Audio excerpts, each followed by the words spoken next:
Thank you very much. We would like to resume the International Symposium of Food and Agriculture Beyond Pandemic. This is Asma Miki, as maybe all. And to start the session number 2, New Way of Eating and Food Business, the Era of Beyond COVID-19. We will have 4 presenters and followed by live panel discussion session. Any questions or comments? Please post them in the chat box for everybody. Q&A, please use them for technical troubleshooting purposes. Our first speaker is Professor Takeshi Shimura, Executive Vice President of Ganko Food Service, Visiting Professor, College of Gastronomy Management, Ritsumeikan University.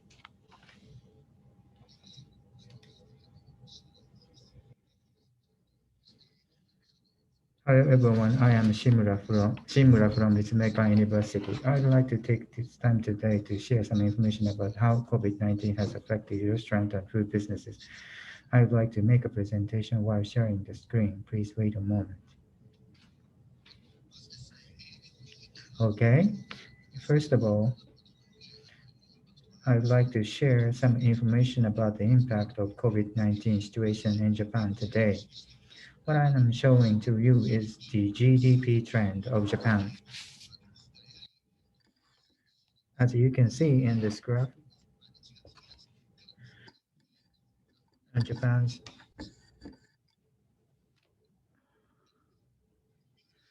GDP has fallen dramatically since January and February of 2020.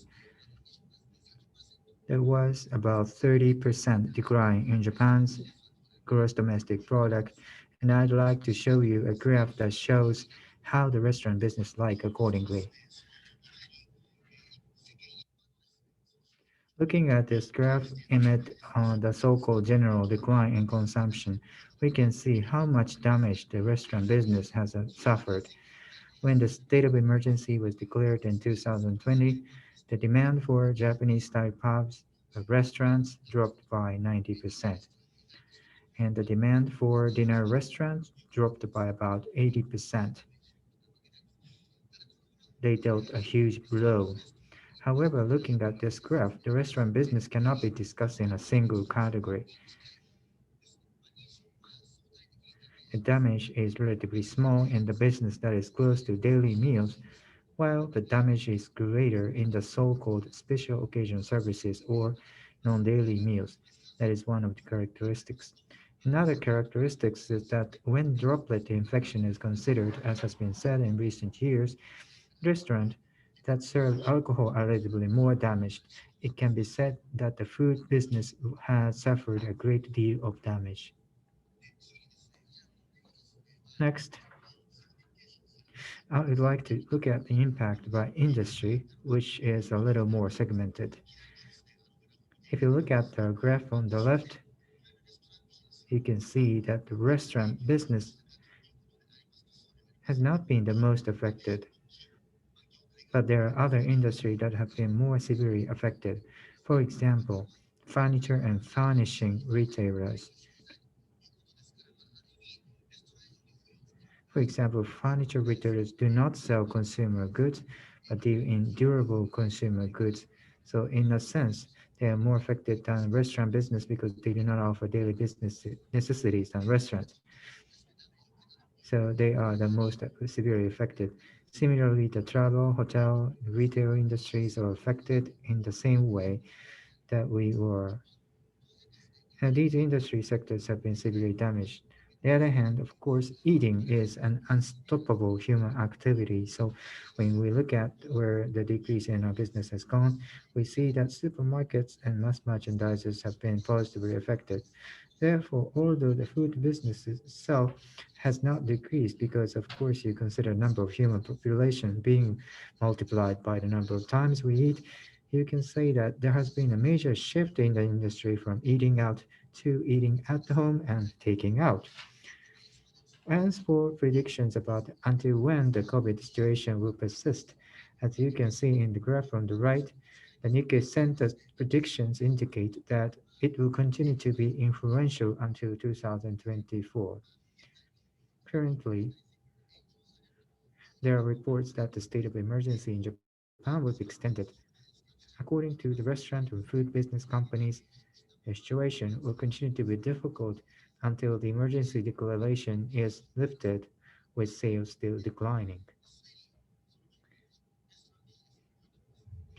I have already heard that in the restaurant business in Japan, interest-bearing debt has increased by 4.5 times compared to that before COVID.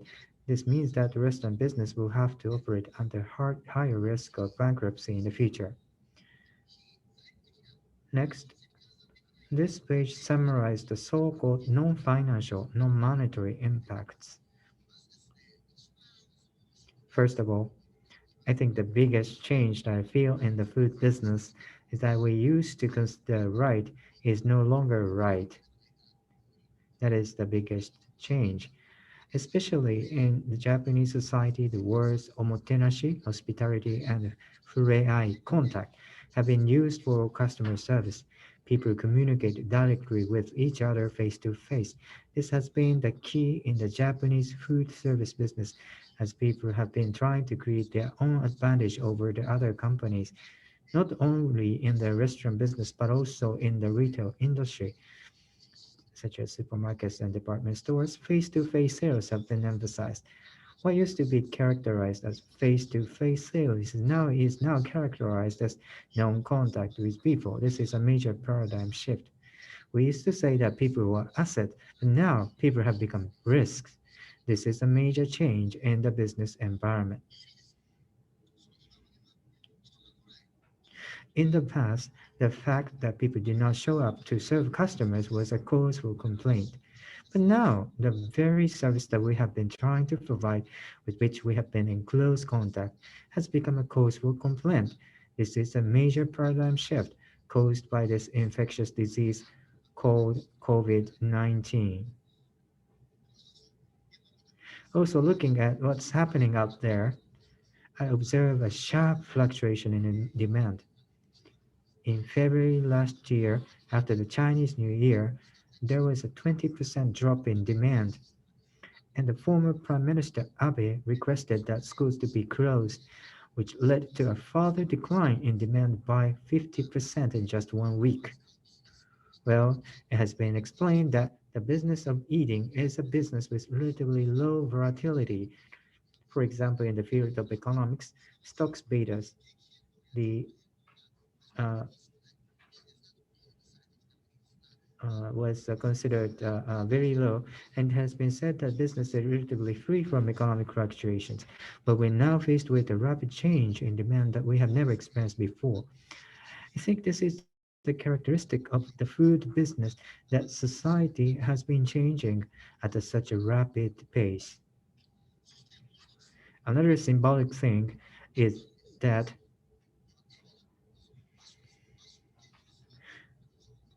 the restaurant business serving as a place to eat collapsed at once, and there was a shift to ghost restaurants, or a shift to business using the internet.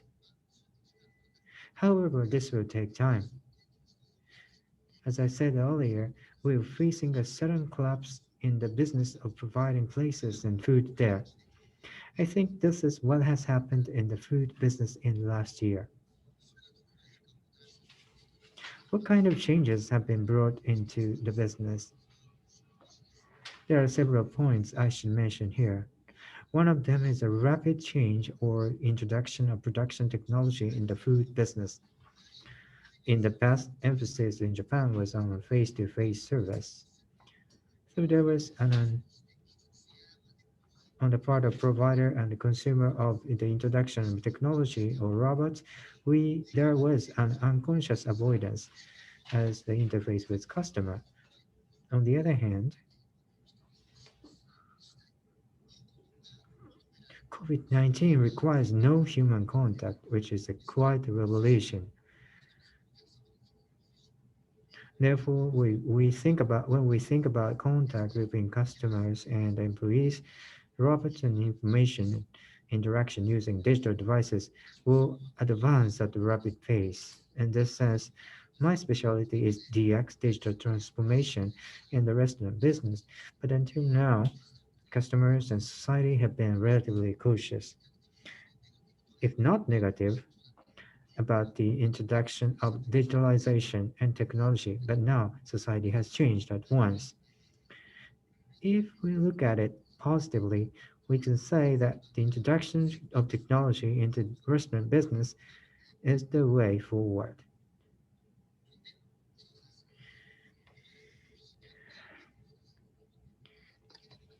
Another thing is that not just about physical technology or robots, we're witnessing the rapid introduction of digital technology into the business model. I have brought some pictures of ghost restaurant.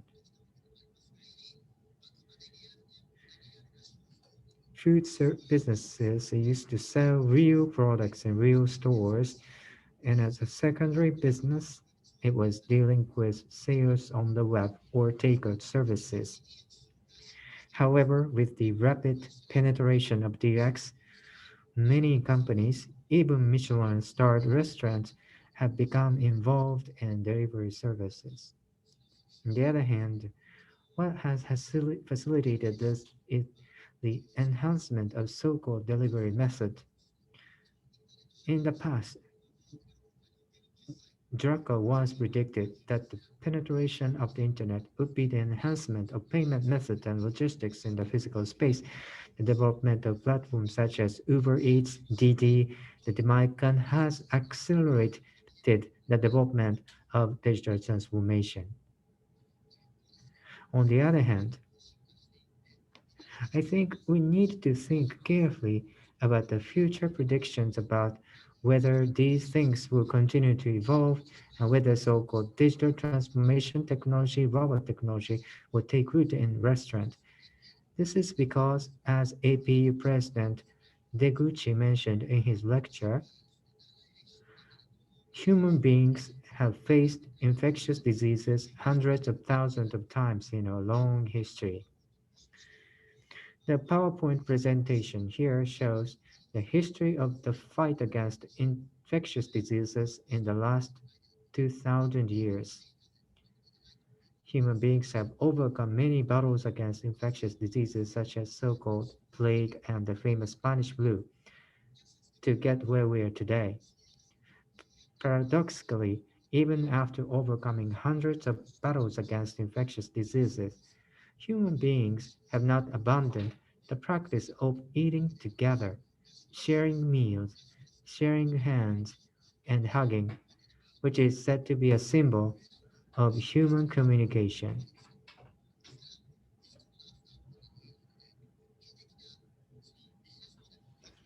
There is a debate about whether or not rapid changes in the business model will take root with COVID, or after COVID-19 era, and possibly digital transformation, for example, will take root to some extent. However, on the other hand, if we look at the trails of human history from a long-term perspective, it can be predicted that humanity will not be completely swayed by digital transformation, but rather, while incorporating it, we once again see the restaurant business is a place where people can eat with other people. So due to the changes in society, DX will be incorporated into society. On the other hand, there is also a deep-rooted culture of communicating and eating together that has been emphasized by humans for many years and has not been abandoned in a long relationship with infectious disease. I think we should think about how the food business should be with this in mind. Now I'd like to conclude with explanation of how we should evolve our food business in light of the COVID-19 crisis. What we can learn from COVID is, of course, that the restaurant business should evolve in response to changes in society that I just mentioned. However, from a long-term perspective, what we will learn from the COVID-19 crisis is that demand will decrease with the population decreases, not only in Japan but also in the rest of the world. It is inevitable fact that demand will decline. Therefore, it is quite possible that sales will drop by 20%, 30%, or 40% if you look at the future in 100 or 200 years.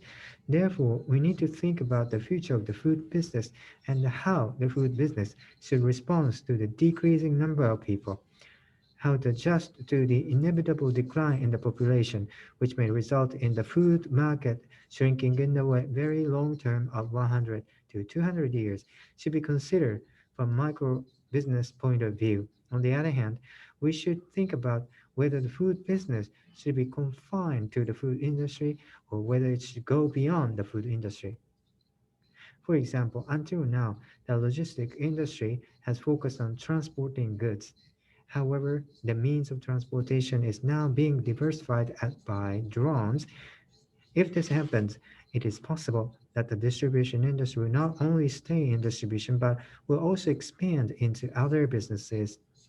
Therefore, we should consider whether the food business, which is based on food as an industrial platform, should be close to food alone, or whether it should evolve into a complex business model that includes life science, health, and healthcare. I think we should use this COVID crisis as an opportunity to think about this. In any case, we are facing major social change with the COVID-19, and I think we should take a proactive approach to COVID and think about how we can evolve our food business and technology. That's what I'm thinking. So I would like to have another panel discussion with all of you at a later time to deepen our discussion. Thank you very much for your kind attention today.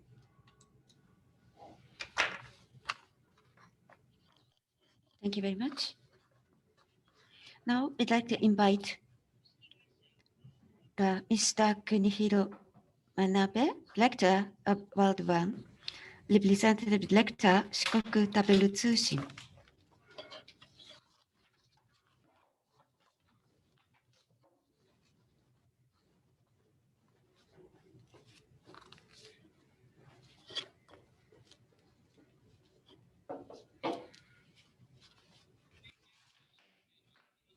So I'm going to give the presentation regarding the restaurant with the regional alliance, its response to the COVID-19 and its future prospect. I'm Manabe, Director of the World One. Our company World One has the mission connecting the hometown and the regional community to make the landscape in Japan enthusiastic. So the restaurant with the regional alliance is peculiar management style of the restaurant. I'll give you more detailed explanation later. It's like the restaurant to deliver the local cuisine and food culture to the people. Just like the antenna shop, we have 32 restaurants in Japan, headquartered in Kobe. We have the restaurant in Tokyo, Osaka, Kochi Prefecture, Aomori Prefecture, some in region. We opened a restaurant where we have some connection with the local community. Nationwide, we opened a restaurant to introduce the local culture in terms of the food to the different peoples. We have exchanged the alliance agreement with 7 regions to manage the restaurant. And besides that, as you see in the blue circle, shows you the Hokkaido, Niigata Prefecture, Okinawa Prefecture.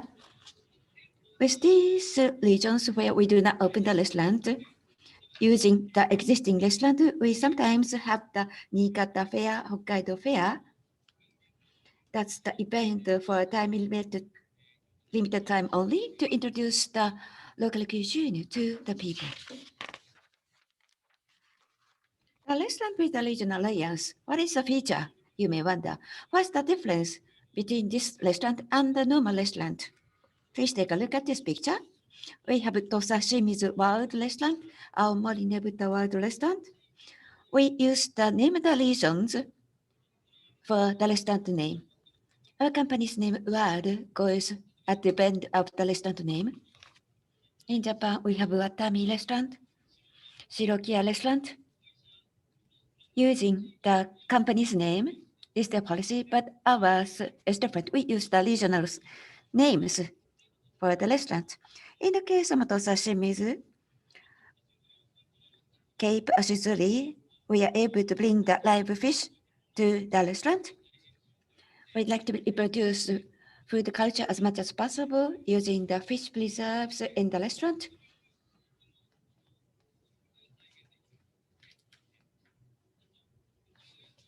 And besides that, the customers think it's interesting to see these pictures. Those are the pictures of the people who supported us a lot to open this restaurant: farmers, fishermen, local government officers, and one from the Chamber of Commerce and Industry who have supported us a lot to open this restaurant. We put the pictures of those people inside of the restaurant. Even after opening of the restaurant, we invite the fishermen to have the fish dissecting show or the marché by the local farmers. We try to keep the relations with the local people as long as possible to introduce the food culture and the local food cuisine to the people. This is the tuna dissecting show. Together with the Aomori Prefecture, we have this show and event in the Aomori Nebuta World Restaurant. Food is linked with the culture. In the case of Aomori Prefecture, Nebuta Festival is very much treasured by the local people for long times. We try to reproduce this festival in the restaurant. We bring the Nebuta objet from Aomori Prefecture to display it in the restaurant.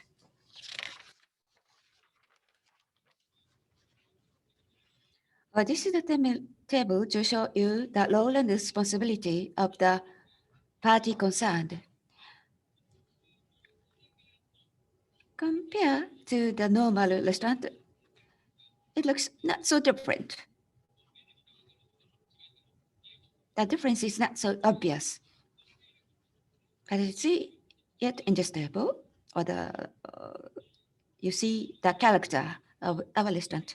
The operation is the task of the restaurant, normally conducted by the company. Company W is our company, Ward 1. City Hall, the Chamber of Commerce Industry producers are listed up, who are also supporting us to manage the restaurant. This table shows you the role and responsibility of each parties. Normally speaking, the restaurant covers all of the operations and tasks, but ours is different. Take, for example, like the food search or the procurement and regional information collection. That's not our responsibility. Let me explain it. Because we have the people in charge of the procurement of the foodstuffs, but we do not have buyers like the other companies. Normally, the restaurant of this type to introduce the local cuisine in the big restaurant chain always have the buyers to search for the new food from the local areas. But our approach is different. We do not have the focus on some local food. We do not follow the trend. In our daily operation, naturally, we have started to establish the connections with the local peoples and the industries. For example, 2-3 years of operations, after deepening the relation with those people, the local people introduce the new food to us. And when the time has come, we open the restaurant.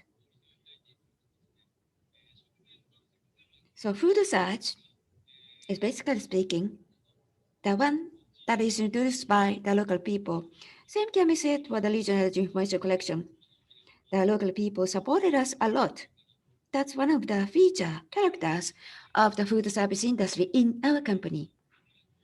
For example, when you are to develop the new menu, the local people introduce the local food, and for example, this is a very popular food in these regions. In this way, the people introduce the items for the development of the menu, so that we're able to introduce the new menus to the people living in the different regions. The same can be said for the information disseminations. The local people send the information to the local people who moved to the big cities, just like sending the email list and others. So the local people supported us a lot to promote our activities. This is the schematics of how we align with the local peoples.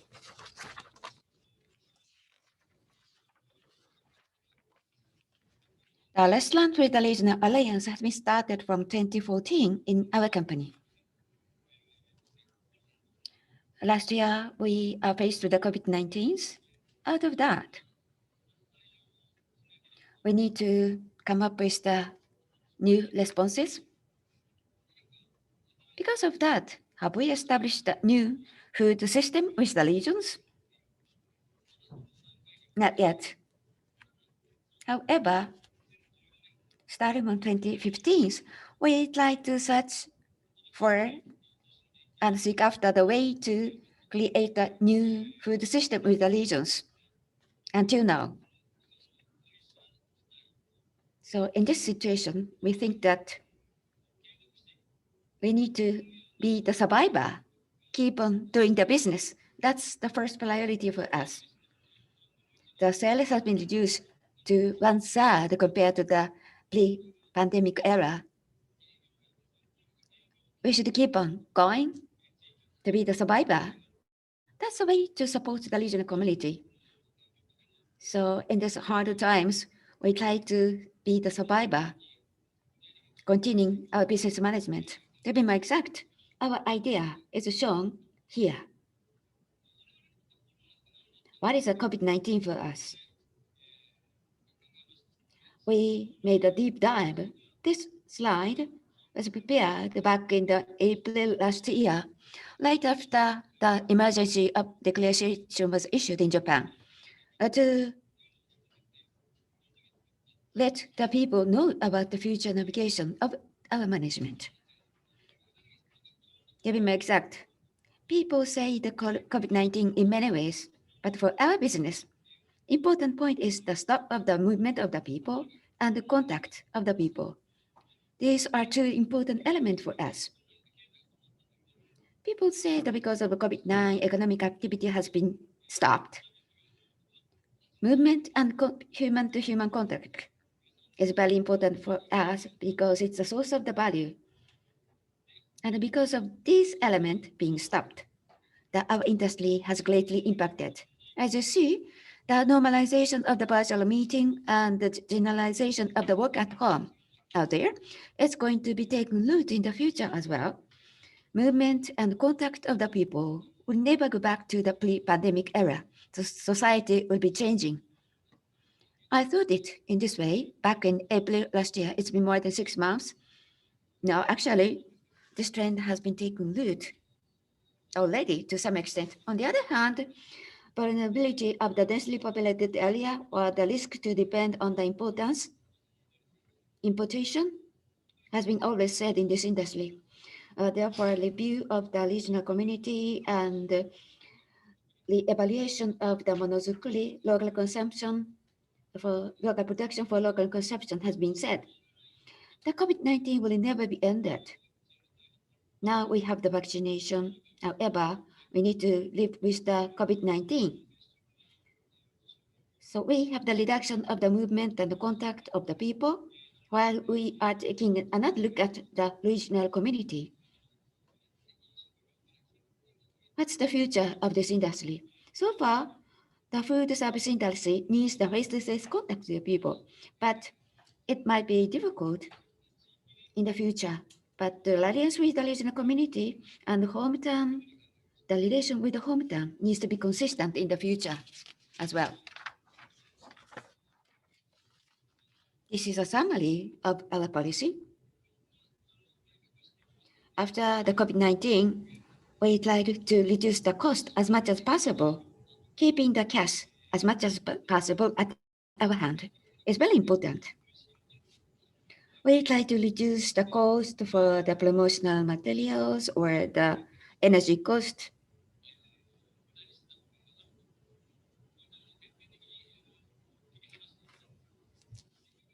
However, there is something which is very important for us: personal expenses and rental fees.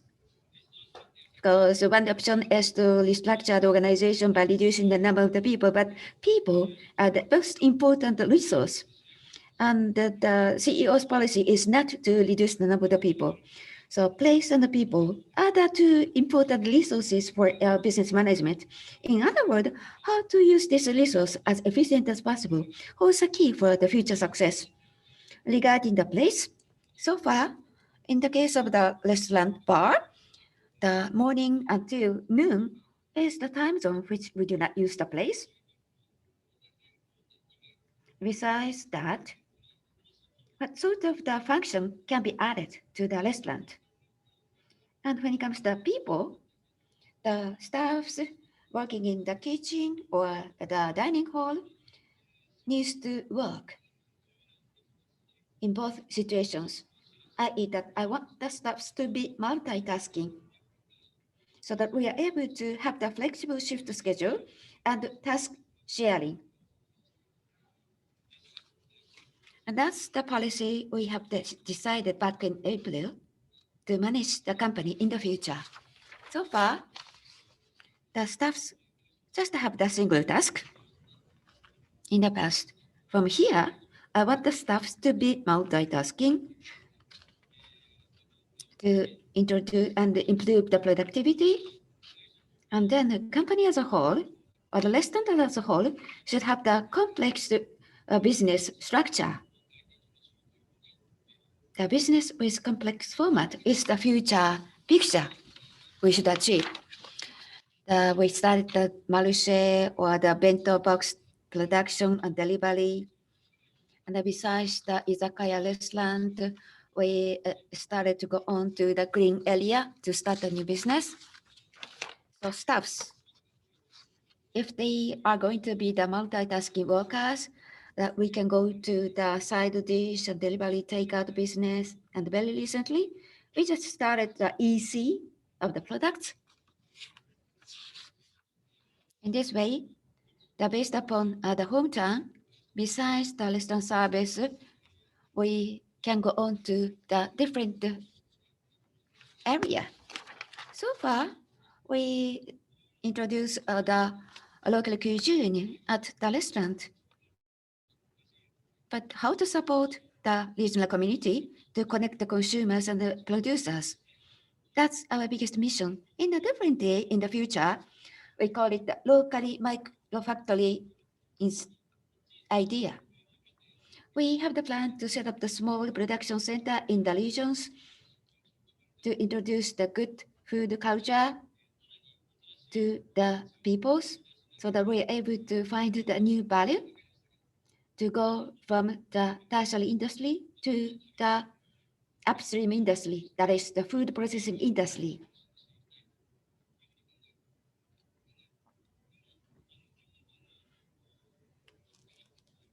In the local food processing industry, if they do not have the successor, they'll be doomed because they have the facility, but if they do not have the next generation supporter, this industry is doomed, just like the agriculture. Therefore, we'd like to succeed, pass on their wisdom to the next generation to create the jobs in the regional community. So we have the center in the big cities. We'd like to expand this production center to the regions in the future. So much for me. Thank you very much for your kind attention. That's all.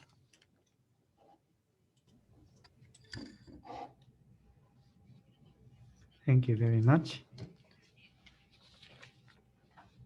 The next presentation is from Professor Fitorio Asha Dion, Assistant Professor, Faculty of Policy Science, Ritsumeikan University, Japan. 皆さん、パネリストの皆さん、参加者の皆様、こんにちは。今回のセッションでは、Beyondコロナの時代における農業、テロワールアプローチを用いた特産品の研究をテーマにお話したいと思います。発表は5つのパートで構成されます。一つ一つ簡単に説明していきます。まずは現在の農業の見直しについてです。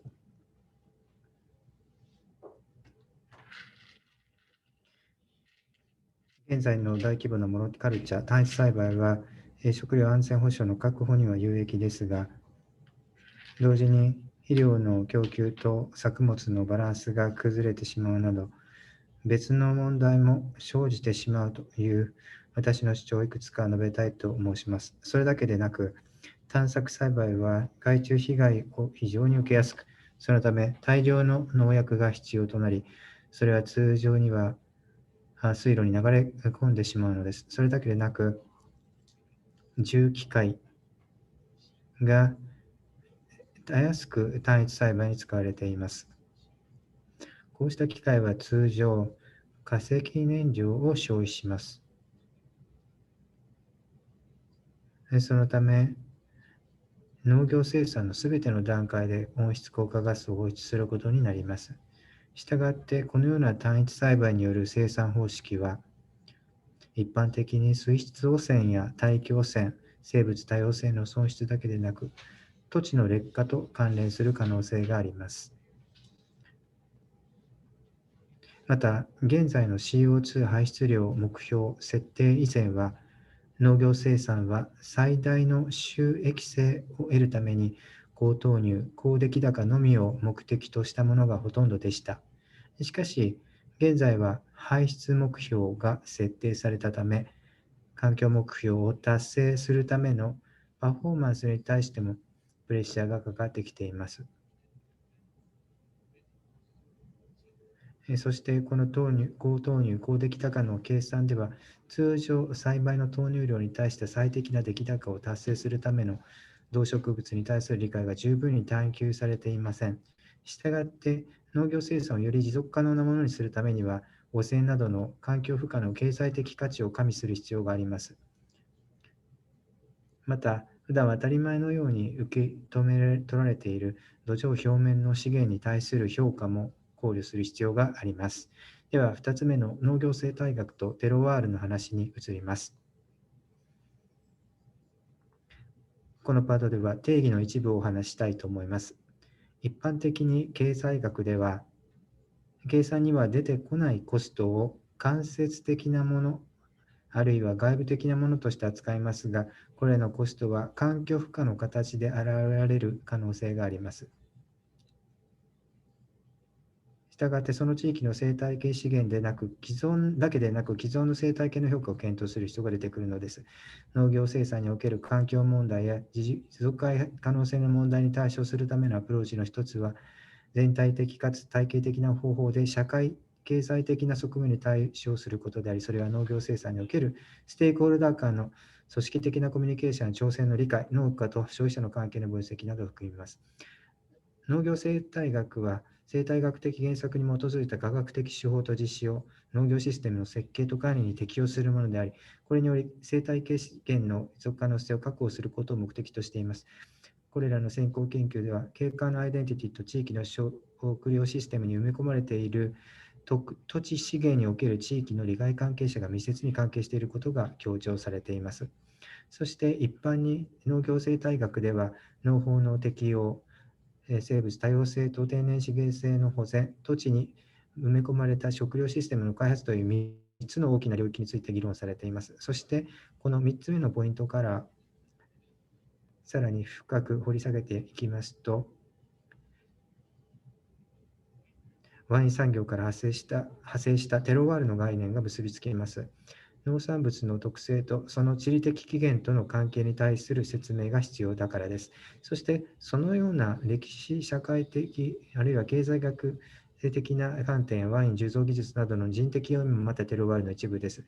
それはまたその地域の生物物理学的特性ともリンクしています。農作物の特別な品質は生産地の特性によって決定されると主張することができます。この定義をまとめますと、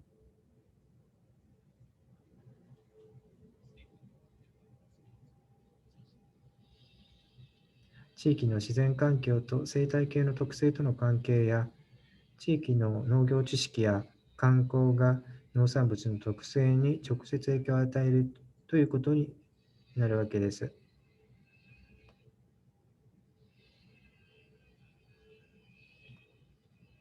より分かりやすくするために、こうした関係のすべてを説明したチャートがこちらになります。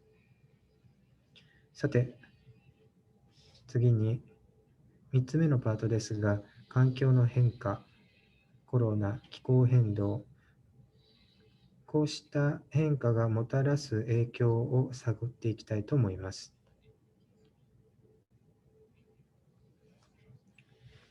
これまでの気候変動に関する研究では、最も脆弱な地域、すなわち熱帯地域が気候変動に対してそうであり、気候の変動が大きくなると予測されるとともに、その地域の気温が上昇する傾向があるとされています。それだけではなく、世界の他の地域でも気候変動は降水パターンの大幅な増加、激しい気象現象の発生の増加、気温の上昇をもたらすと予想されています。こちらの2010年のデータですが、世界の温度が3度上昇すると予測されています。かなり大きな変化が起こっています。これは11年前に予測されたものですから、現在のペースではさらに悪化するかもしれません。気温の上昇と降雨量の変化は、農作物の成長に非常に有害です。このケースでは私の研究の一つである製茶業の事例研究を行いました。研究から茶の最終製品の品質と量に直接影響を与えることを示しています。また、お茶だけではなく、コーヒー栽培の場合にも気候の変化が降水パターンを変化させ、気温を上昇させ、コーヒー栽培が利益を上げられなくなる可能性があることを示しています。このように、気温の上昇に伴う気候変動と関連事象は、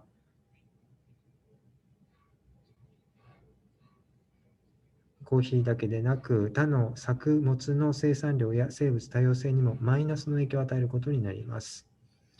以上が気候変動についてです。さて、新型コロナのパンデミックの影響で地域社会がさらに経済的な苦境に立たされています。売上が減り、失業が増え、パンデミックではグローバルな市場を直撃するでしょう。その後、予見されるのは各地域の市場において農産物の需要が一定低下する一方で生産量が変わらないという状況です。コーヒーの生産に見られるように、景気後退に伴いコーヒー製品の需要が減少しています。しかし、インドネシアやベトナムのような生産国はまだ積極的に生産しており、さらなる需要と供給の不均衡につながっています。では、フィールド観察に話を移し、私の観察と事例を紹介したいと思います。最初の事例は、京都府の南部に位置する宇治地方のお茶の栽培についてです。お茶の産地としても知られています。歴史は古く、1191年に遡ります。今でも伝統的なお茶の栽培方法をとっており、収穫は年に一度しか行われていません。宇治で行われている伝統的な栽培法の一つは、この写真にありますように茶葉を覆う方式です。現代的な方法では黒いカバーを使用しますが、伝統的なものは足ですとか藁で覆うのです。そして、宇治ではまだ手摘みが行われていますが、これは日本では非常に珍しく、また、お茶の栽培地域のほとんどでは、茶摘みには機械が使われています。そしてまだ、有機肥料も使われています。各農家で有機物だけで構成されている肥料を混ぜて作り上げます。フィールド観察をもとに何点かまとめてみたいと思います。お茶農家では、環境や生態系の要因を考慮して仕事をされています。これらすべて継承されてきた栽培知識、独自のプロセスに基づいています。そのためにお茶は特別な独特の品質特性があります。お茶の生産者はほとんどの場合、自ら製品を販売しません。代わりに卸売業者が未処理の茶葉を買い取り、独自のブランドとして販売しています。そして気候条件は明らかに変わりつつあります。幸いなことに、お茶の生産者は伝統的な栽培技術を採用することができていますが、近い将来にそれでは売れなくなるかもしれません。また、お茶農家は気候変動の問題を抱えている一方で、後継者問題にも頭を悩ませています。経済状況が着実に低下していることと相まって、卸売業者の仕入れ値も下がっています。明らかに加工茶の価格はここ数年で下がっているのですが、興味深いことに、卸売業者はまだこれまでの変わらない数年来変わってない価格のままで販売しています。また、コロナ禍でさらに卸売からの需要が下がり、状況は悪化しています。さて、2つ目の事例は、インドネシアのソロック地方のコーヒー栽培です。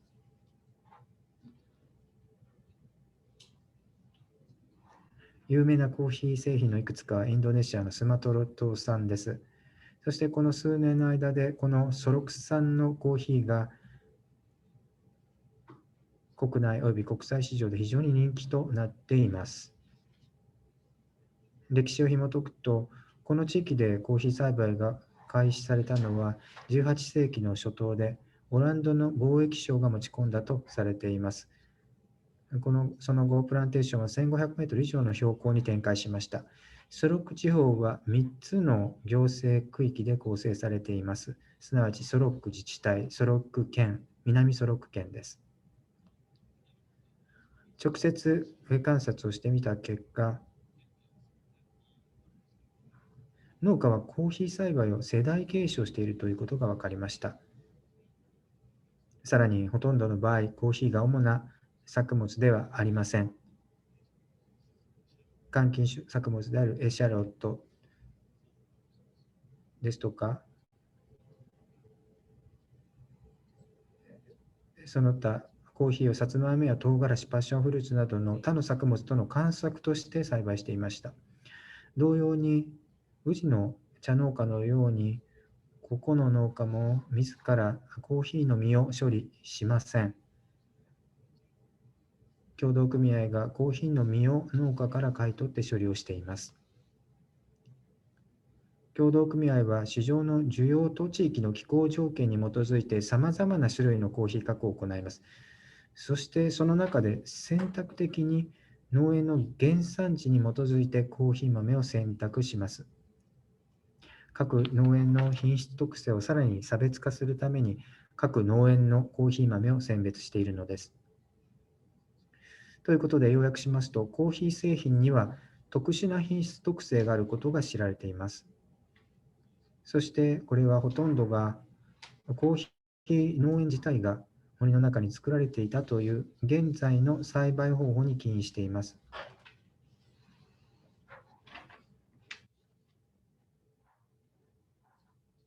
で、農家といいますのは、コーヒー栽培を数世代前から行っています。コーヒー栽培は他の関係作物との間作として行われています。収穫後の処理は主に協同組合によるもので、気候の変化による影響がすでに観察されています。残念ながら農家はそれがまだ無視できるものだというふうに考えています。また農家はまだコーヒー栽培から大きな経済的利益を受けてはいません。そしてパンデミックは国内市場の需要に大きな変化をもたらしています。さて、現在の農業生産の課題を扱うには、既存の伝統的な農業知識と地域の環境生態系との関係を十分に考慮して入れることが非常に重要です。そしてその地域から生まれた農産物の特性、またその地域特有の将来性や経済性の予測も理解しておく必要があります。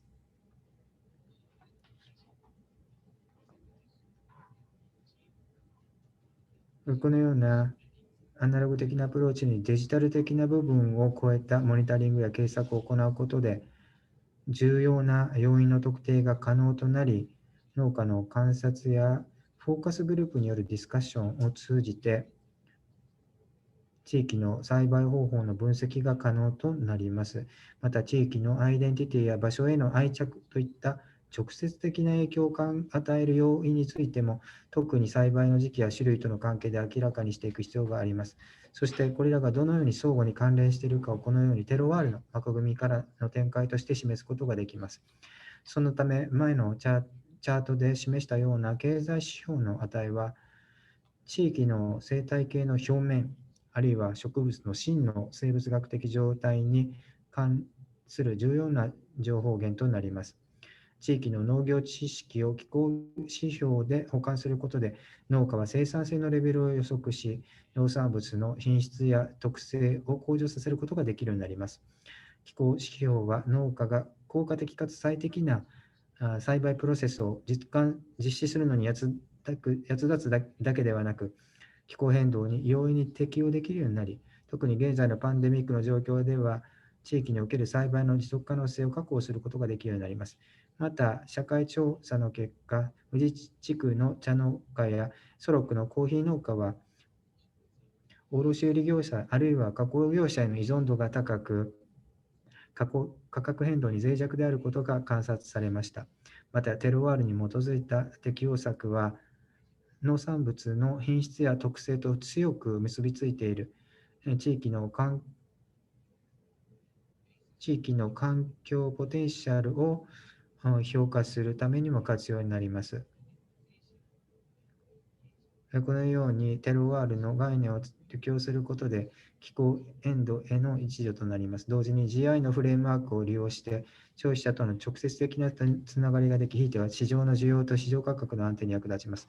このように農産物の流通やマーケティングの改善は顧客資源の最適な有効活用、製品の安定性、消費者との直接的な関係性、農村生産価値の向上、農村コミュニティにおける経済的利益の認識、などと直結していきます。こういった改善をすることにより、最適なカスタマーリソースの有効活用ですとか、製品の安定化、また、農村コミュニティにおける経済的な利益の認識、気候変動に対するコミュニティの意識の向上などによって達成されます。最後に地方自治体や農業機関は収益後の農家への総合的な支援を行うこと、生態系サービスの重要性を認識しながらそれを行うことが非常に重要です。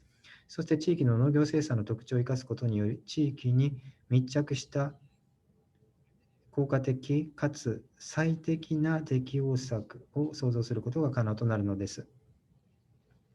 以上で発表を終わります。ありがとうございました。Thank you very much. The last presenter in this session too is the Professor Giacomo Maggioli from the Polytechnic University of Milan, the former Vice President of Slow Food Industry. You can see the video in the Italian versions on the internet. Please use the URL and the password shared if you want to chat. Just for your information, Professor Moyoli is not the participant in the discussion session.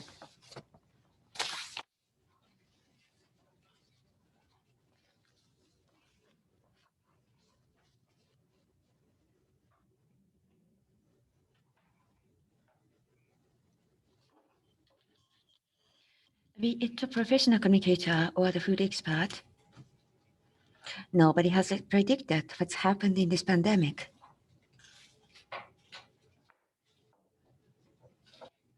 The world has changed, so has our customs. For example, in the first few months in the pandemic, yeast to cook the pizza, Italia's national food, was sold out. Nobody has imagined it. A large amount of consumption of pizza at home has never been forecasted. A chamomile tea for the relaxation is quite popular. The world has changed. In this tough time in the world, these developments and the changes are dramatic in a sense, but we are required to learn many things. Reviewing our lifestyles is one thing.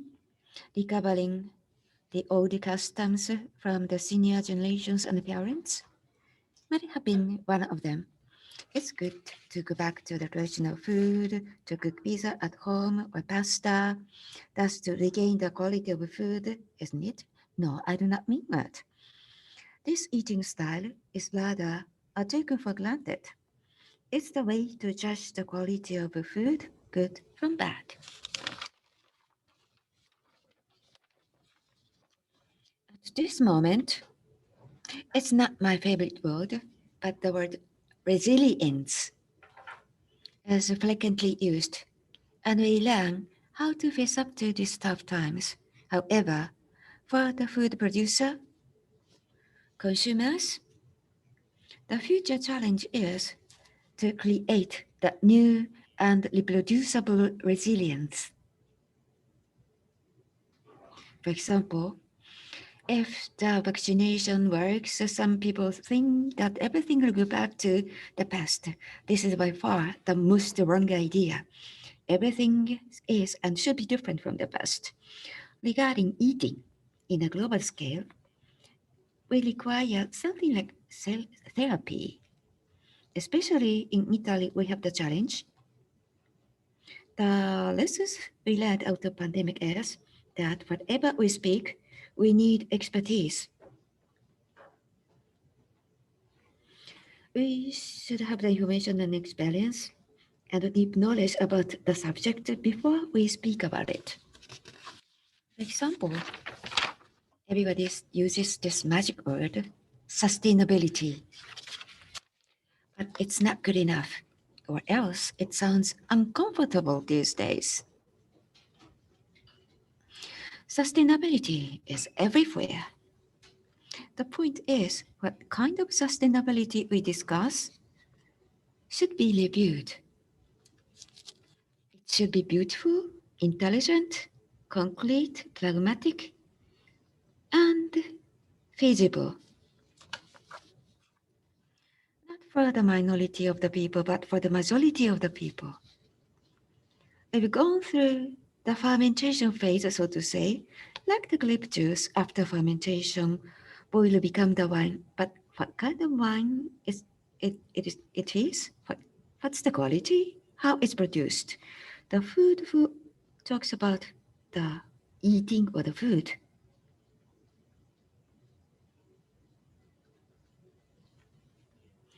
I want you to think about the pantry theory.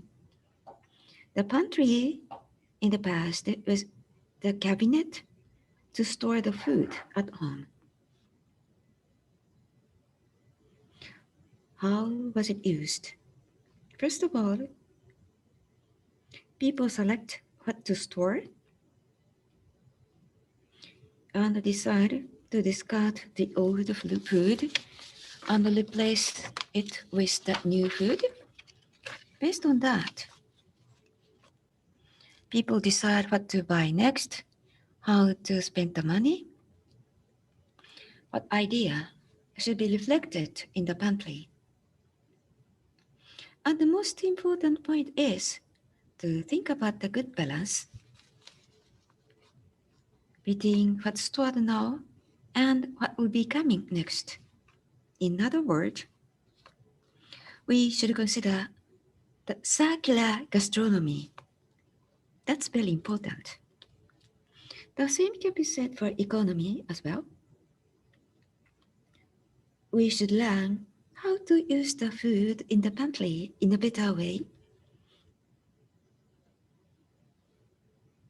The same approach is necessary for the food consumed at the restaurant and the food produced in one country.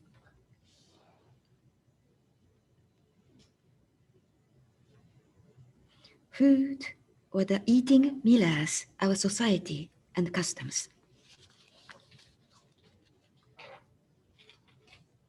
Let me tell you one short story.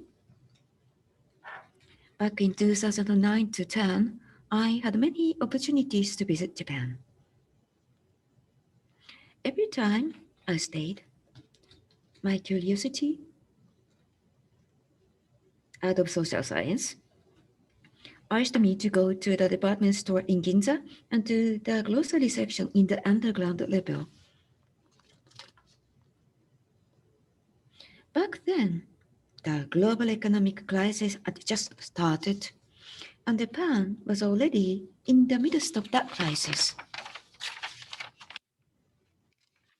What's impressive for me is that in the different levels of the department store, there are many luxurious fashion brand sections, but there was nobody. But there are many people in the grocery sections. I wonder why they have come. Despite the fact that they are in the midst of the crisis, do they come just out of curiosity, or do they come to buy the relatively high-priced food? It is not clear to me. Food or eating is the indication to know what to do. In the pandemic, we've come to know how enjoyable to cook at home. Food or eating relaxes the people. Traditional recipe is good to eat and also good to think. Through the discussion of food loss, we come to know how to use up food. These are quite positive outcomes. However, the eating or the food in the future needs new concept model. It should be good, clean, and fair. But it should go beyond that. This idea needs to be merged with more telling ideas. First of all, the food or eating in the future should not be just for the minority of the people, but for the people as many as possible. Quality food or eating is not for a small group of the people, but should be the selection for many people. Second, in the future, food or eating should not be based merely on quality, but be originated from innovation, research, and multidisciplinary exchange of ideas. For example, just eating food just for the nutrition, but should have the long shelf life, should be stored for a long time, be easily distributable through the smarter system to buy and sell. These ideas would be necessary in the future.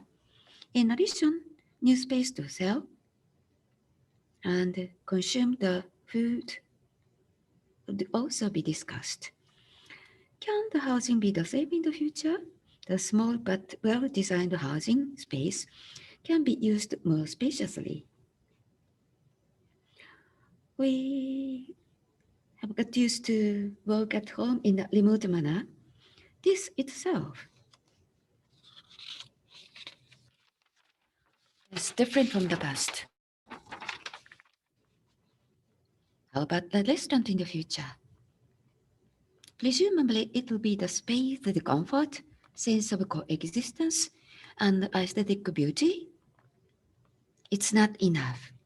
First of all, it should be the place to give a sense of security.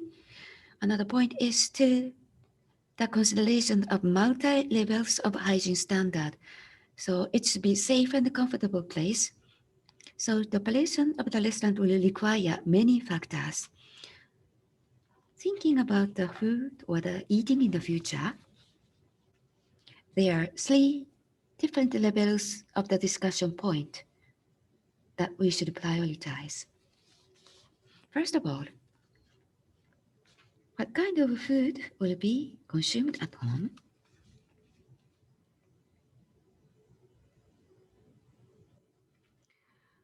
Without any doubt, pandemic has taught us how to use our hands to cook more at home. At the same time, we've come to realize that the food used at home should have that longer shelf life. We look for the packaging which is clean to the environment, otherwise, house is filled with the waste. We prepare the new kitchen tools to cook something different at home. Homemade bread, pizza, soup are kept in the freezer. So we follow the tradition while we are so innovative. Second, as I explained, the restaurant in the future require new space, new ideas. In Italy, food delivery service has become so important. The kind of a bento lunchbox are delivered throughout the city. It's a good idea.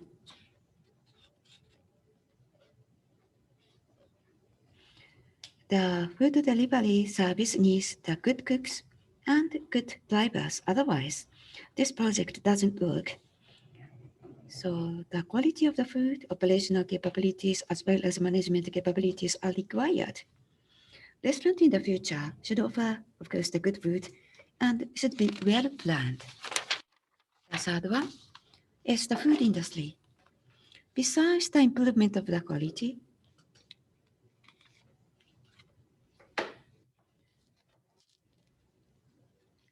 the longer shelf life of food, the better distribution channel, the usage of new technology in the daily lives. There are many things to factor in the future. Food industry in the future, while considering the quality, should seek after the good and fair food. These are the themes that we should delve into more.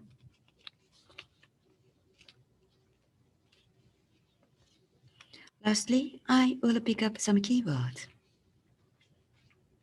As I explained in the new pantry, what kind of food should be stored?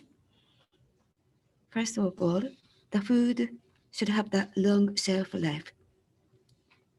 All of the food in the future we plan and design should have that long shelf life. The new packaging idea, new recipe, good harmony of the food is of course important. All of the food needs the long shelf life, can be stored as long as possible. Not just based on the trend or necessity, we should picture more futuristic project. The other point is the multi-functionality. The project at restaurant or at home will have many new functions.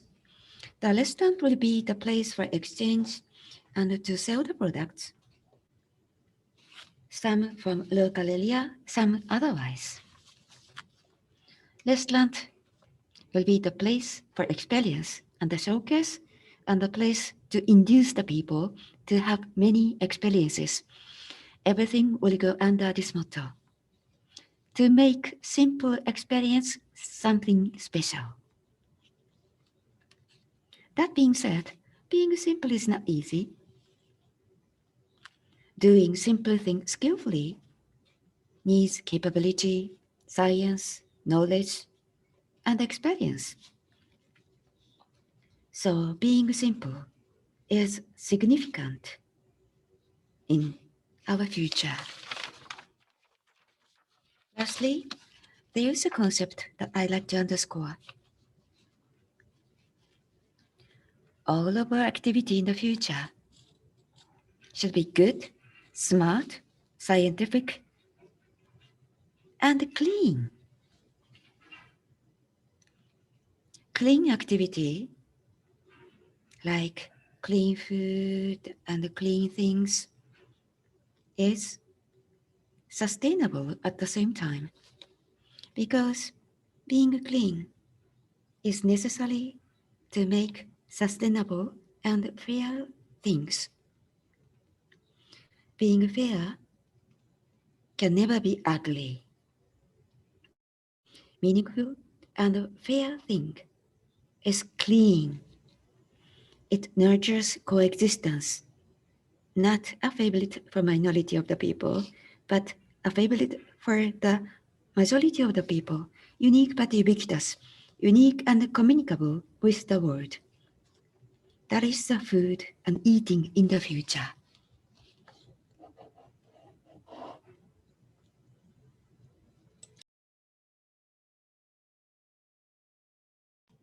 Thank you very much. Now we would like to move on to the live panel discussion for session number 2.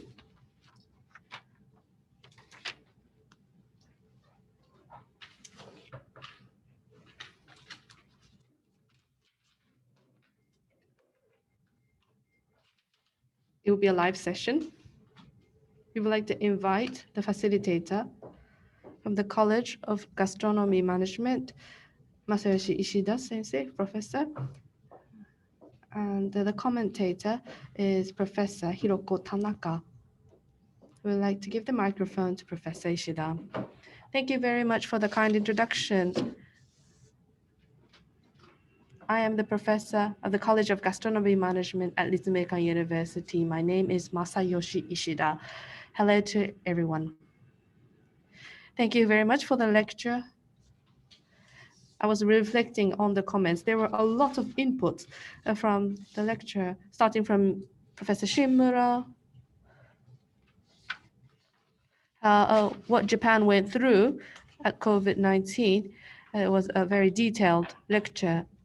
And from Director Manabe, who talks about companies and firms that are successful under this COVID-19. And from Assistant Professor Ashandro, we learned about the worldwide activities. And from the former Vice President Giacomo, we learned a lot about Italy. There were quite a lot of discussion points. My expertise in the food industry in Italy. So I'm also an activist of slow food. So I read Professor Giacomo's comment, and I thought of pitching in a new concept. We are talking about food proper and sustainability and the awareness of issues. But I would like to invite someone from Italy. What kind of occupation it has trouble if people cannot go out? Of course, food and beverage, but also tourist guides. Tourist guides cannot explain unless they go out of the house. So there are some guide association doing an event explaining about the culture and the region from balconies. Today, from Firenze, we have Junko Matsui. Under COVID-19, what kind of impact that the tourist guide had. Today, of course, our symposium centers around gastronomy and food. So, but Ms. Matsui has been doing a gastronomy tour in Italy. So I'd like to hear about the successful cases under COVID-19 pandemic. What kind of activities have you worked on? Hello, Matsui-san. Good morning to you. Is my voice coming through? Thank you very much for joining us early in the morning from Italy. Thank you very much for having me. I guess you are struggling. And I heard that it's very difficult to get the tourist guide license in Italy. You have to explain all the arts in the museum without looking into your own notes and memos. You have a very prestigious license. What is the life like as a guide, tourist guide in Italy? Yes, as you can know, or as you can imagine, the tourism industry is severely affected, especially in Italy, where we have a tourism country. Because I live in Flint, the production output, 10% of production output in this city is from tourism. And this city is almost empty. There's no tourists walking. And the museums are closed as well. And it's over a year since the museums are closed. Restaurants and tourist industry are very concerned about this situation. There's no tourists at all in Florence. We are in Europe, so people in neighboring country can't travel unless they are in the red or orange zone. So what if the restriction is lifted to some extent, the summer or spring season, we might have some tourists. However, tourists from Japan or US or countries that uses airplanes, I guess it would not be the case because of the restriction. Matsui-san is in Toscana, and gastronomy is very much high in your region. I heard the word that is searched mostly is Toscana and gastronomy. So I guess people really look up and look forward to the gastronomy available in Italy, Toscana region. So I'd like to hear. Yes, let me give a brief introduction of myself. I live in Florence, Toscana in Italy. That's the central part of Italy. My name is Junko Matsui.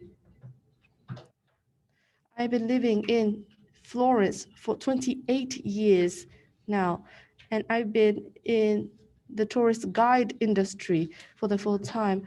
I also am an interpreter of Italy and Japanese, especially in the academic research field, and also community building and revitalization of the regions, local regions. Provide materials, I do tourist coordination.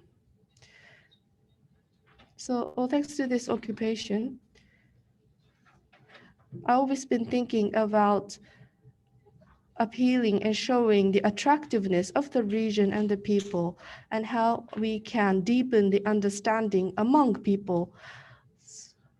So thanks to this experience, under the COVID-19 pandemic, I started a unique online tour. The content of the online tour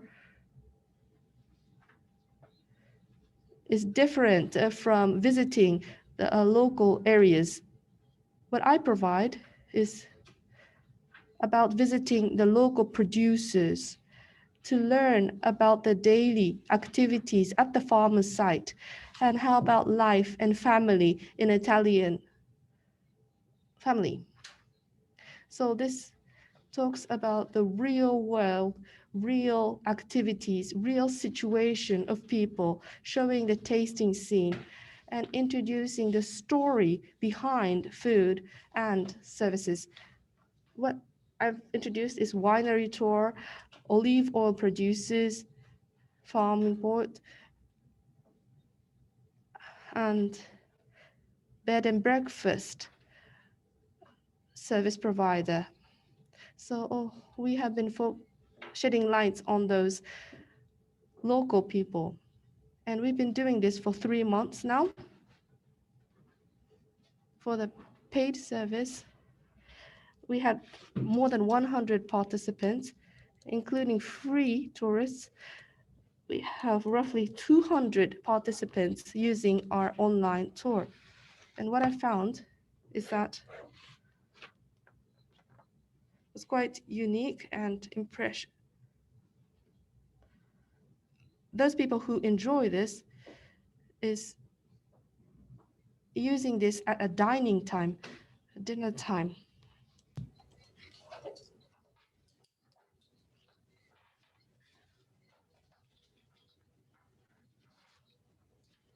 A lot of families prepared food that has something to do with food featured in the tour and enjoyed new ways of eating together as a family.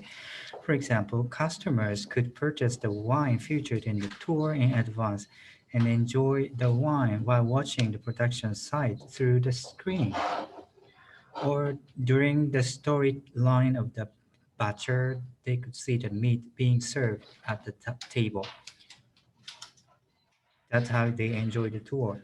Also, there were also people who wanted to buy products from the producers who were featured in the online tour and live streaming, and purchase them via international shopping.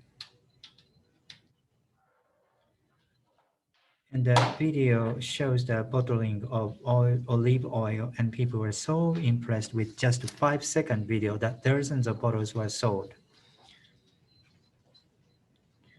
And as far as the most impressive comments from the participants are concerned, there is an empathy for the people they meet through the screen. And there is a sense of trust in people and products that comes from peeking behind the scenes of production site in distant countries that we cannot normally see.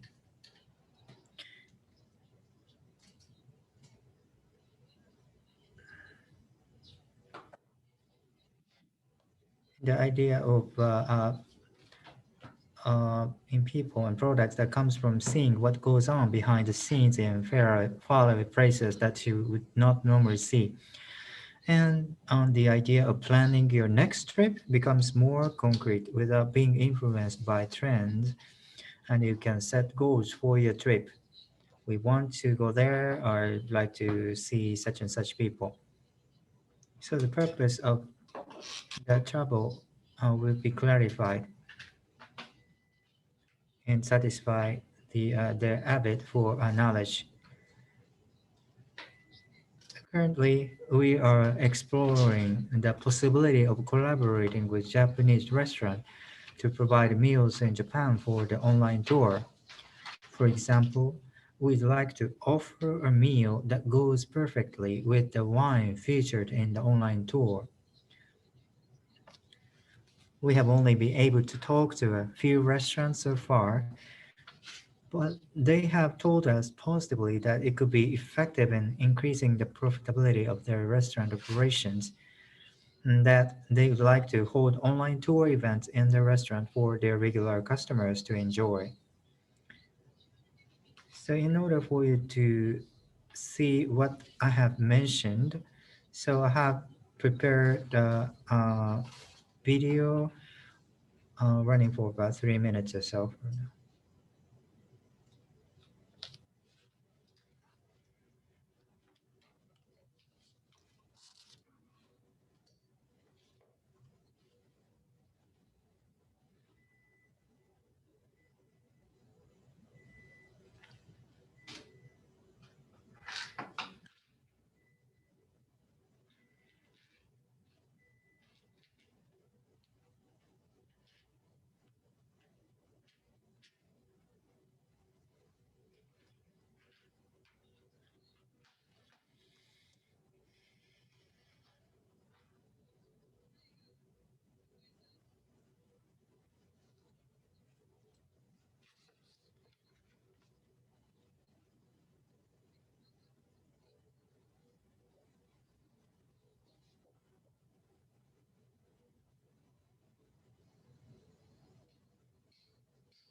Thank you very much, Matsui-san.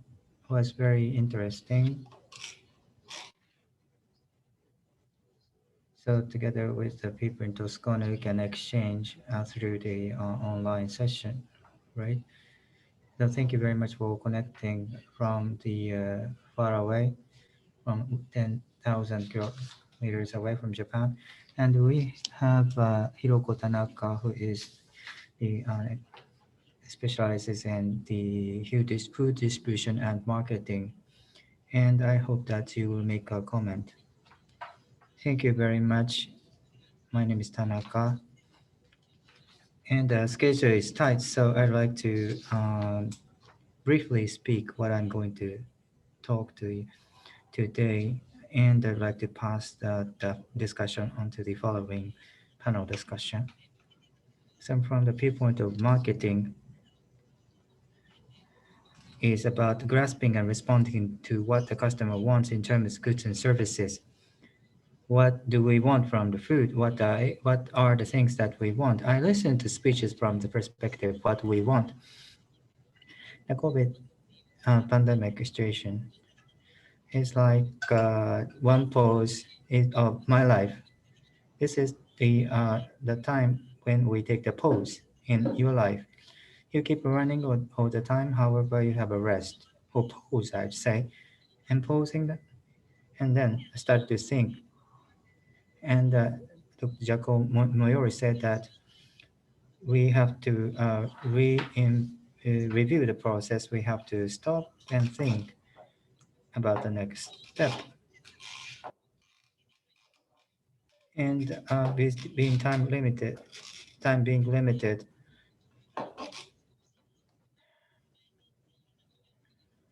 what we want to have is that the corporation will find a way to put together a new business model toward the new generation.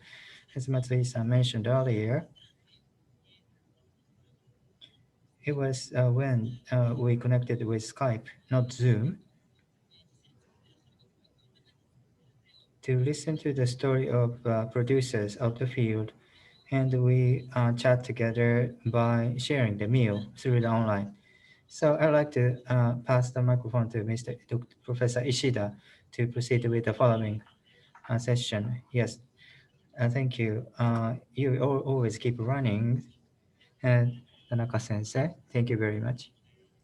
So we have received lots of input from the successive presentations. And Mr. Shimura and Manabe and Professor Fitorio, I would like to take additional comments from them. So we'd like to have a candid discussion from here. So do you have any comment or addition that you'd like to share with us? Or any other the discussion you would like to have in this panel? So starting with Professor Shimura, can you please start with you? Yes, this is Shimura speaking. And engaged in the various type of restaurant business as well. I haven't heard about all of the presentation, but thinking about the past several years, maybe we have made a tremendous progress from a viewpoint of a liberation of human beings. In the past 1 year, in Japan, abruptly the demand for restaurant is lost, and demand goes to the supermarket retailers, and also the Uber Eats and other delivery services up and running, and also the individual packaging food. If they are delivered to every corner of Japan, you will have a massive amount of waste of plastics, right, from the packages. So from the concentration to the dispersed way of logistics, that will be end up having the plastic waste. Without COVID, we may have slowly have the delivery business emergence, or the divergence of logistic center would be emerging very slowly. So, however, with the COVID, we have had this rapid change in a dramatic way. For reference, the battles against infectious disease is really interesting, and I discovered a very interesting fact. The DNA of human beings, 8% of the DNA was acquired from those viruses. So currently, we're thinking that we are being attacked by the COVID-19. Well, however, when you think about a macro system like human beings, we are trying to create the antibodies against the infectious disease by adapting to the virus. And accordingly, the system or lifestyle need to be evolved. And that is how it is going now. And also, there is other point that I'd like to share with you. What is the largest peculiarity of the virus? That is the process of insemination. The insemination means that the female male DNA exists, and two different type of DNA cannot merge together because of the rejection reaction. How you have eggs and sperms, and the DNAs are different. However, inadvertently, there is a process of insemination that is spontaneously occurred. And this is a process that a virus would infect with the cells of human beings. So we human beings, politely speaking, or the companies, business management, needs to think about how to deal with the virus, adapt ourselves to the virus. And from that, we are able to evolve to the new stage. However, in the stage of evolution, it's painful. So we are in a dark moment. So anyway, our sales have been down, reduced by several percentage, we're quite impacted in a negative way. But more than that, I think as a companies or the persons or the society, we need to create a new value. We are in the process of such a painful transition. If not, I cannot deal with such a decline of the sales, so we should be proactive. That's all from me. Thank you. Thank you very much, Professor Shimura. Yeah, we have gone through many painful processes, but Professor Shimura are trying to take it in a positive manner to adapt to the new challenge. Talking about the evolution, the restaurants have no option but to evolve itself in a positive way. Mr. Manabe touched upon the quite similar point. Please explain it more.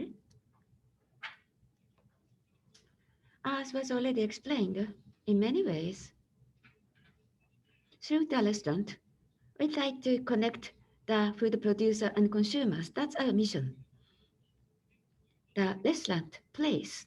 And also, in a different way, we'd like to connect these two players. So, as is explained by Ms. Matsui, the 27th of February, Saturday, at the restaurant called Tosashimi's World, we hold the online tour. Right in the food service industry, we have the close relation with the Tosashimi's regions. We can take on the new types of the challenge together with the local people and supported by local government, new aquarium in that area. In the online money, we introduced this new aquarium to the people and introduced the local sake, and we invite the local fishermen to have the Balayaki fish show, and we have the bidding via online. We have the 50 people participated. Sales is just around 400,000 Japanese yen. It's going to be more than 10 million Japanese yen per month. That's the simple calculation though. But in the past 1 year, people had difficulties in going to the local communities, but people has the needs to connect themselves with the local communities. Therefore, out of such a mind, we had such the online project for the first time. When it comes to the bidding, compared to the mail order, we thought that the price goes up. And then we introduce the people to go to the website to buy the product in a cheaper way. But the people-to-people connection creates the new value more than the price. So besides the place of the restaurant, we want to go to the new area to connect the people. Thank you very much. You show the pictures of the water reservoirs in the restaurant, just like aquarium. Actually, you have the connection with the aquarium in the local community. It's great. Using the online, you can make the new folder to provide the fun to the people.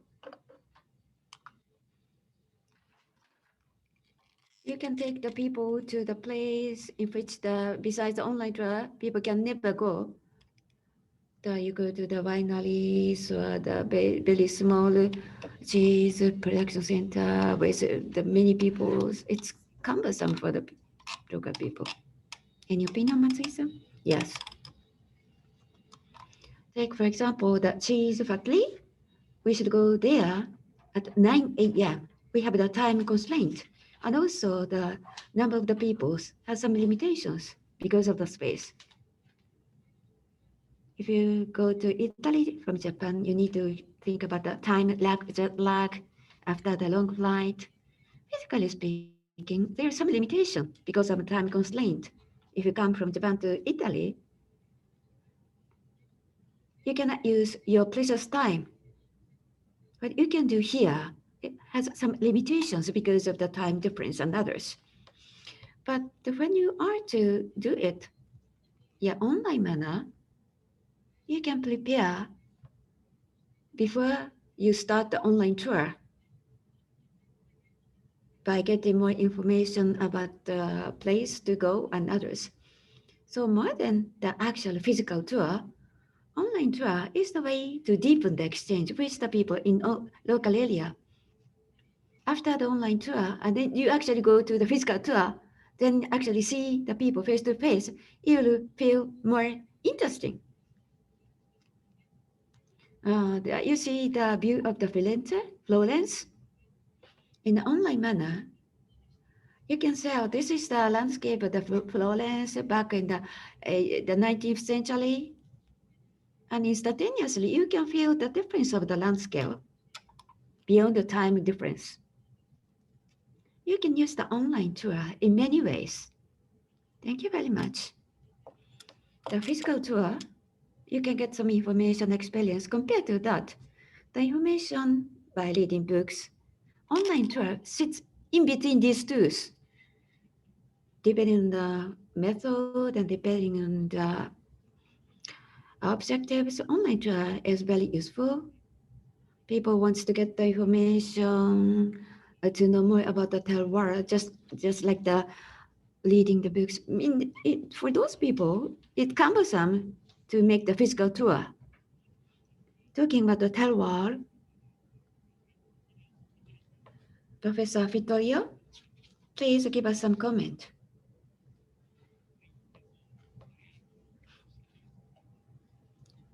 I featured the terroir in my presentation because what is COVID-19 bring us many problems, just like a prelude of the climate change. In the future, going forward, the situation, I think, is going worse. So, given that terroir and agriculture products and its linkage is important, it's not just a proposal. You can quantify something invisible.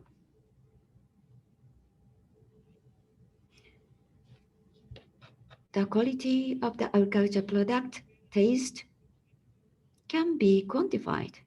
If so, if we are to see some other change in the future, we have the history experience in the past, as mentioned by Matsui-san. The Florence in the past, for example, winery, this is the taste of the wine in the past. 10 years from now, the taste of the wine will be just like that. Anyway, everything will change in the future because we need to respond to that change. Because of that, if we have the terroir, then we can think of some baseline figure to think about the future, how it's going to change. It can be visible, quantifiable, so that we are able to cope with the changing agricultural society in the future. Thank you.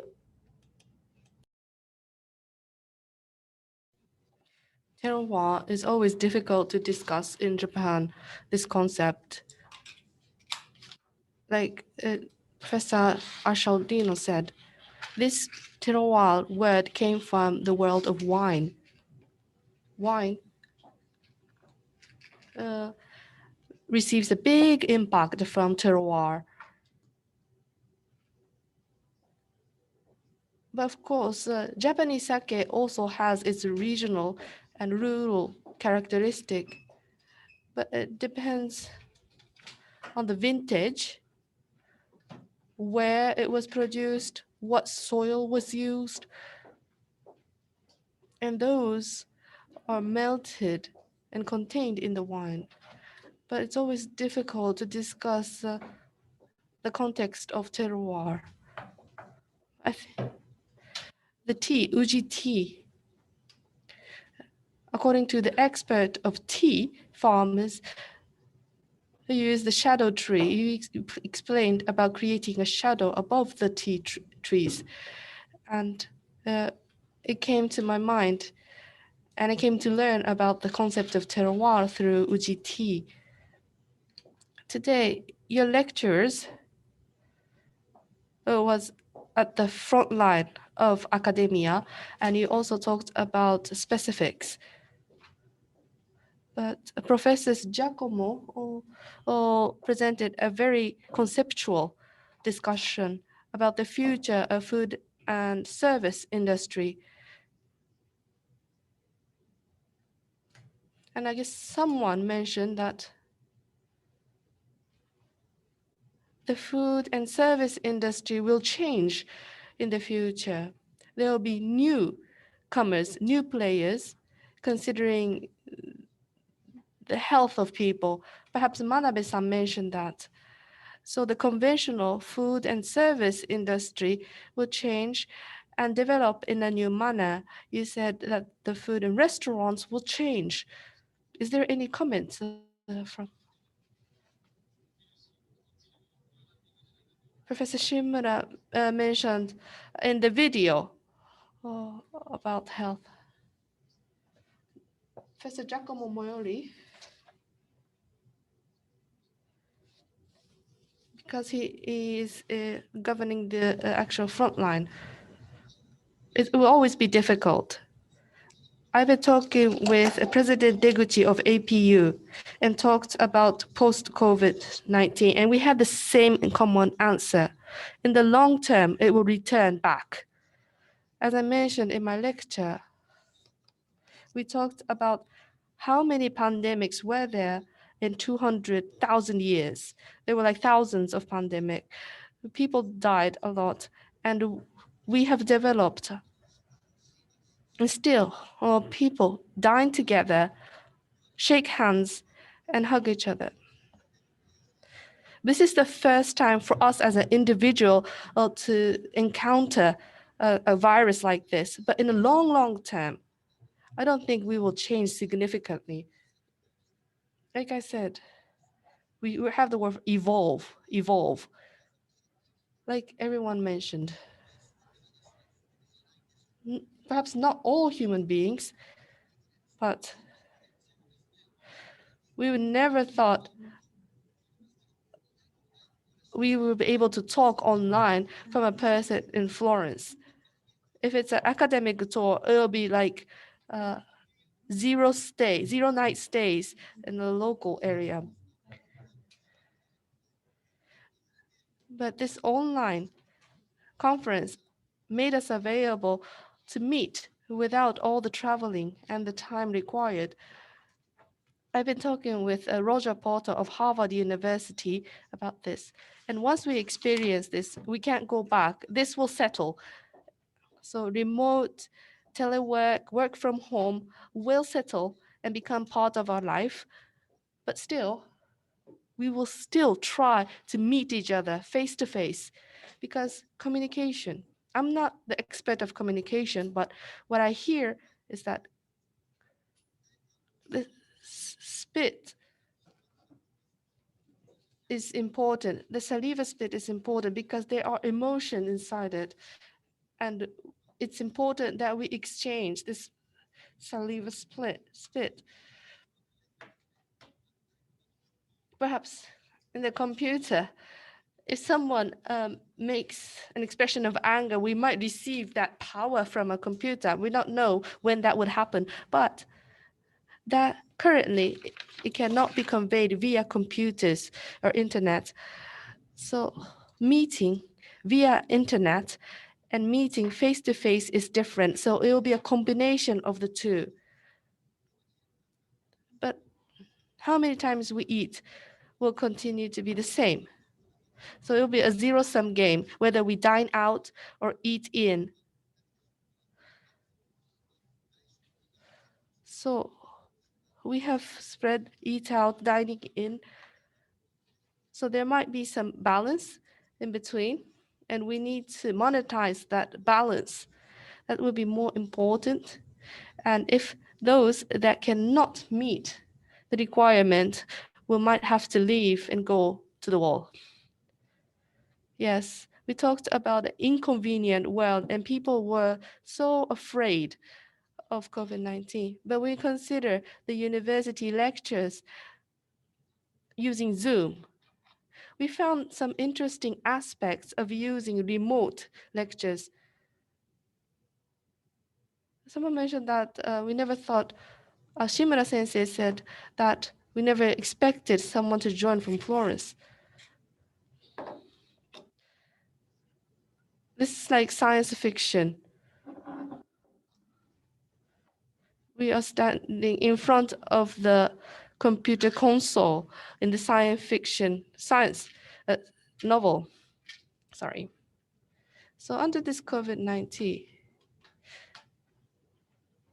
we also want to look into the advantage what we experienced. What are the good aspects? Like Professor Shimura said, I really agree to some of his points because we do restaurants. We cannot accept large number of people. After the post-war of World War II, there was this communication through drinking. However, this will change, but there are things that will continue to be there because we can feel all the temperature and there are some excitements to be together. So all the dining and the food and service industry will not vanish completely, but through internet and remote dining, we cannot feel the sensation or the temperature. And the real world is more effective in conveying that temperature enthusiasm. So I think that will stay post-COVID-19. But let's go apart from food and service industry. Virus itself is something we've been working together as a human being in 100,000 of years. When we consider climate change and the explosion of population, there is a change. The land is not necessarily available. For water may become more scarce. So the primary industry has come to its limit or close to its limit. So we cannot just pursue productivity. We need to look into energy productivity, land productivity. Perhaps the small scale farmers are more productive in energy and land use. So we have to look into such aspects going forward, not just output productivity. Because there are limitations in movement, meeting each other became precious. It was a year that we have to restrain from eating and dining together. It's always nice to meet. And the distance of remote meeting. I always thought there is a technical distance in remote meetings because I was using an old PC. The image was not refined. And if those images are through good videos, good cameras, we feel much closer. That's something I noticed last year. So I renewed the web camera. So the language lessons, it was much easier to hear. And I felt as if I am in the same room with the lecturer. It's true that the temperature and sharing the temperature has that excitement, enthusiasm. So, or even after COVID-19, this meeting, preciousness will stay. Professor Tanaka, do you have any comments? Yes. I might derail a little bit, but there is a reform in work style reform. And when I went out of Starbucks, when Starbucks was launched, they mentioned about the third place. They have their home, the workplace, and the third place as Starbucks. I think that is the base. Last year in April to May, what I noticed is that families, it's always difficult to be together for 24 hours around the clock. Remote is nice, but we need some break, even with families. So you don't want to work all the time at home. And somewhere in the community, if we have somewhere to work, it's much, much better. Something like an office where community people gather and do work. Otherwise, being at home with your family around the clock would have troubles and create troubles. At least once a day, we want to go out. And perhaps the canteen, employee canteens have a low attendance, so that might be a new place.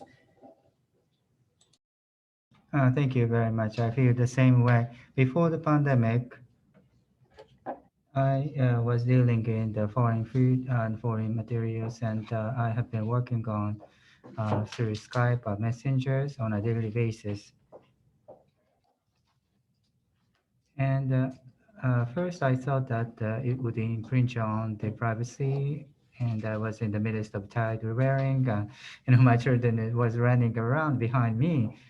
However, I did this experience through the Skype. And while we're working online with the Skype, even if my children was beside me, there's no complaint from the foreign professors. But in Japan, we're sometimes accused about that. So from the perspective of privacy, I think the way we are dealing with the privacy might be different after COVID-19. We used to be the era that, yes, we blessed with the sharing the meal with families, but things have been changing right now. The solo household is emerging as well. We used to have this kind of online communication in the sci-fi world.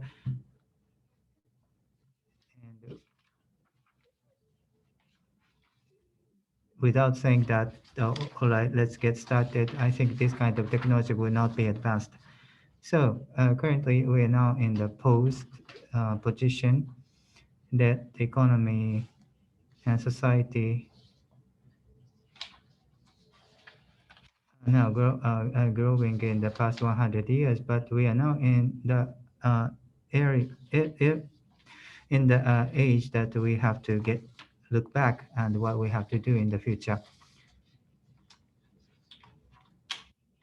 And also, the beauty has to be sought after.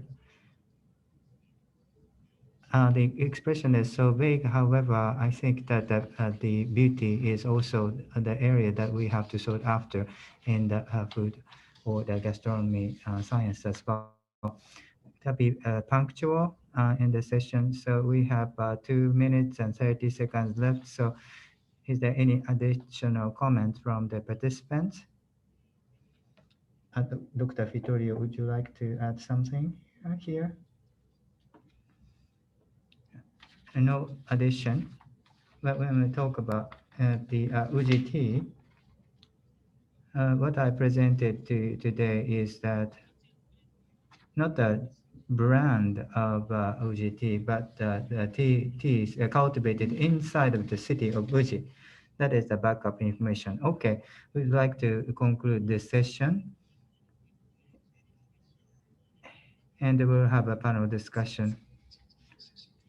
So may I take a group picture? Okay, we would like to take a group picture.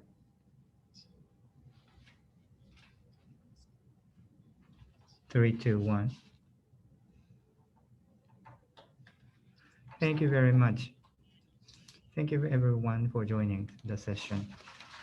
Thanks very much, Professor Ishida and other panelists. Thank you very much for joining the session. Matsui-san, your day starts from now, right? Yes. It's now 8:20 a.m. in the morning. Have a good day. Thank you. Thank you very much, everyone. So we'd like to have a short break from now before session 3, which will be started at 4:30. So we'd like to take a short break for now. Thank you.